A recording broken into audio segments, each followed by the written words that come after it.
Hey y'all, 7528 here. Welcome back to another video. I'm back to making YouTube videos for the time being. I'm here to talk about the new card that's coming out soon, Diviner of the Herald. As you know, it's coming out in Overdrive, it's TCG, for in June-ish. And this card's pretty fucking insane.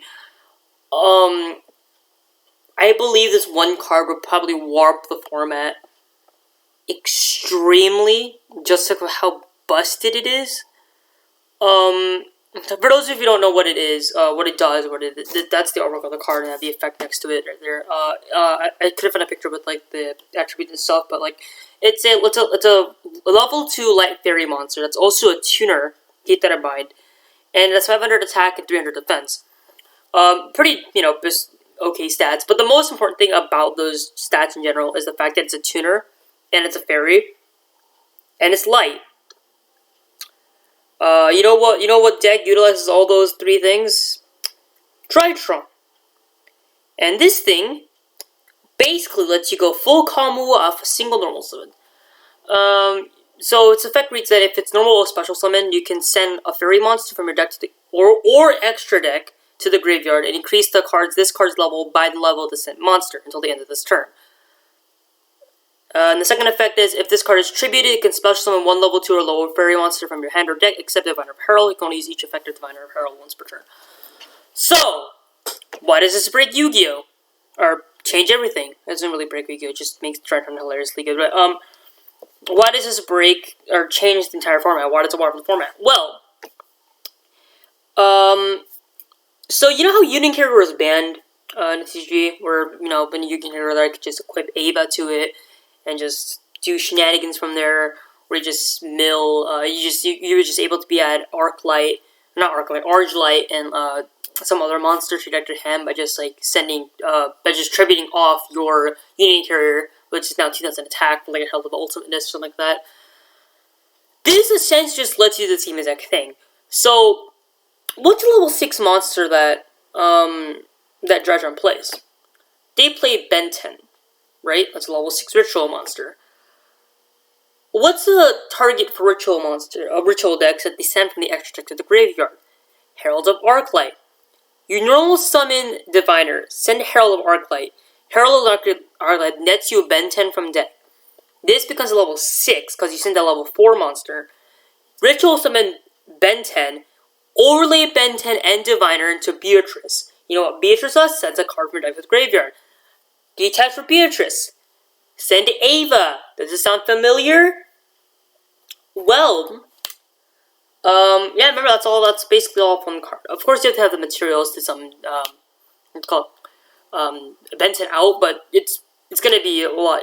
If you had the entire Drytron engine, it's gonna be easy as cake. The second effect isn't as that great.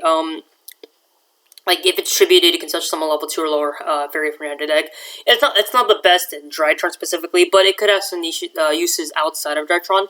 I can't think of any on the top of my head at the moment, but specifically for Drytron, that effect doesn't do anything. However, a funny thing, this thing's a tuner. That's how Firebrax plays. Well, that sounds fun, doesn't it? Just a foolish dude. And he summon, and also get a summon Hawk off that. Yeah. This is like Jet Synchron all over again, isn't it? Okay, well, yeah, this card's borderline insanity. I actually like the card a lot, personally, though. I played it a lot in, like, old Contra Fairy lists I played in, when this card wasn't legal. I played like OCG format sometimes with this card in my Contra Fairy decks or Cyber Angel decks. It's a really, really neat card. I like it a lot still. It's a very powerful card, obviously, and Drytron specifically can abuse the shit out of this card, especially with the new XTs coming out. Drytron, Beta, Fafnir. If you guys don't know what this card is, it's probably one of those busted cards to come out this date. Especially its support coming off for a deck that was literally made 4 months ago, 5 months ago maybe. And remember, that deck was meta too. it's not like it's giving support to like a niche deck that wasn't meta for a while, and then it was just like, oh, let's give this broken card. No, the deck was already pretty good. You're just giving it even better, just better tools. It's generic too, for some godforsaken reason. So what Drytron Mutated Fafnir does is that it's a light machine, rank 1, with 2k attack and 0 defense. Standard stats, I guess. For rank 1, having 2k attack is kind of wild, though. Anyways, the first effect is very important, as well as the entire card itself is just very, very important. If you attribute a monster for a ritual summon, you can detach the appropriate materials from this card instead.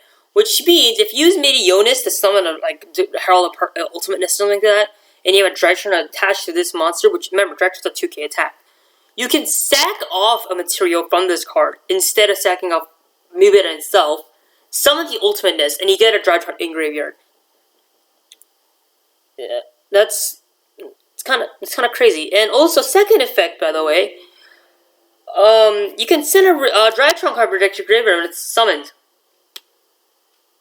Just send Meteonis to grave, or just any card you need for it. You could revive it with Gamma or something. Yeah.